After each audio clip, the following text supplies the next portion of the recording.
এদিকে এনসিপির সমাবেশ স্থলে বিস্ফোরণের ঘটনায় জড়িতদের কাউকে এখনও শনাক্ত করা সম্ভব হয়নি। এই ঘটনায় সাভার মডেল থানায় অজ্ঞাতনামা আসামিদের বিরুদ্ধে বিস্ফোরক দ্রব্য আইনে মামলা দায়ের করা হয়েছে। ঘটনাস্থল পরিদর্শন ও আহতদের সঙ্গে সাক্ষাৎ করে জড়িতদের দ্রুততম সময়ের মধ্যে খুঁজে বের করার নির্দেশ দিয়েছেন ঢাকা জেলার পুলিশ সুপার শামীমা পারভিন।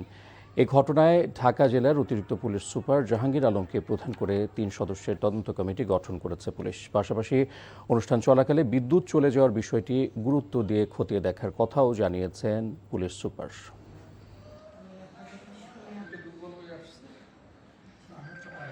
আমাদের পুলিশ ফোর্স তাদের সাথে ডিপ্লয় ছিল।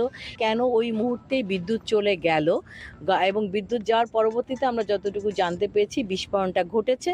সো এটাকে আমরা একটু এই মোটিভটাকে আমরা খুবই গুরুত্বপূর্ণভাবে দেখছি। ৩ জনকে দিয়ে আমি কমিটি করে দিচ্ছি।